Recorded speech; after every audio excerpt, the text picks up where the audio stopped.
धुंध भरी पहाड़ियों और प्राचीन जंगलों के बीच बसे एल्मरिज के छोटे से शहर में एक पुरानी हवेली थी जिसे स्थानीय लोग द हॉन्टेड मैंशन कहते थे। इसकी अशुभ उपस्थिति ने शहर पर छाया डाल दी और अंदर की भयानक घटनाओं की कहानियां जंगल की आग की तरह फैल गईं। नगरवासी दबे स्वरों में अजीब आवाजों, भूतिया प्रेतों और एक गहरे डर के बारे में बात करते थे जो उन्हें दूर रखता था। एक उदास शाम जिज्ञासु दोस्तों के एक समूह एलेक्स, सारा और जैक ने हॉन्टेड मैंशन के भीतर छिपे रहस्यों को उजागर करने का फैसला किया। टॉर्च की रोशनी और साहस से लैस होकर वे उस चरमराते द्वार के पास पहुंचे जो पूर्वगामी संरचना की रक्षा करता था।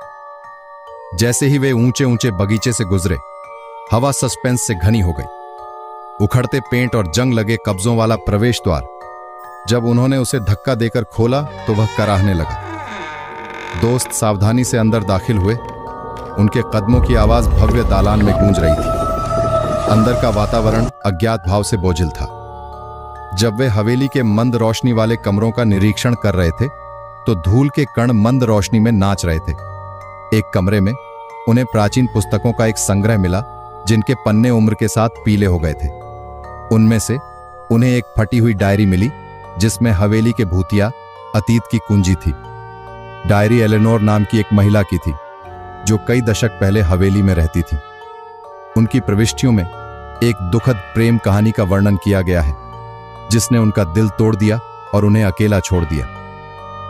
एलेनोर को सैमुअल नाम के एक रहस्यमय अजनबी से बहुत प्यार था जो बिना किसी निशान के गायब हो गया था। दुख से परेशान होकर वह एक वैरागी बन गई। उसे यकीन हो गया कि सैमुअल की आत्मा हवेली के भीतर रहती है। पन्नों में उसके साथ संवाद करने की उसकी बेताब कोशिशों, उसके भूत को बुलाने के अनुष्ठानों और उसके विवेक पर पड़ने वाले असर के बारे में बताया गया। जैसे जैसे दोस्तों ने डायरी में गहराई से खोजबीन की, उन्हें हवेली में गूंजती एक नरम उदास धुन के बारे में पता चलता गया। ये उन्हें एक छिपे हुए कक्ष में ले गया जहां एक पुराना पियानो धूल भरी चादर से ढका हुआ खड़ा था। उन्हें यह देखकर आश्चर्य हुआ कि पियानो ने अपने आप डरावनी धुन बजा दी। अचानक कमरा एक वर्णक्रमीय चमक से भर गया और एलेनोर की भूतिया आकृति उनके सामने साकार हो गई। उसने उदास आंखों से उन्हें देखा। उसका अलौकिक रूप मंद प्रकाश में पारभासी था। एलेनोर ने सैमुअल के प्रति अपने अटूट प्रेम के बारे में बताया और बताया कि कैसे उसे वापस लाने के उसके बेताब प्रयासों ने उसकी आत्मा को हवेली के भीतर फंसा दिया था। उसकी कहानी से प्रभावित होकर दोस्तों ने एलेनोर को शांति पाने में मदद करने की कसम खाई। डायरी से मार्गदर्शन के साथ उन्होंने एलेनोर को सैमुअल की आत्मा के साथ फिर से मिलाने का एक तरीका खोजा। दोस्तों ने हार्दिक विदाई की व्यवस्था की जिससे आत्माओं को सांत्वना मिली और आगे बढ़ने का मौका मिला। जैसे जैसे भूतिया धुन के आखिरी स्वर धुंधले होते गए, हवेली ने राहत की सांस ली। हवा साफ हो गई और एक बार का अशुभ माहौल खत्म हो गया। भूतिया आभास गायब हो गए और अपने पीछे शांति का भाव छोड़ गए।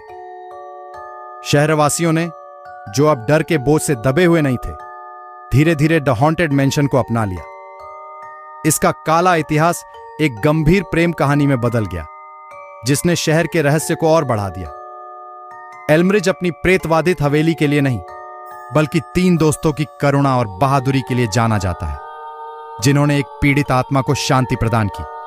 और इसलिए द हॉन्टेड मैंशन समय बीतने के मूक गवाह के रूप में खड़ा था। इसके रहस्य उस कोमल हवा में खुल रहे थे जो अब ऊंचे बगीचे में घूम रही थी। प्यार, हानि और दोस्ती की स्थायी शक्ति की कहानियों को फुसफुसा रही थी।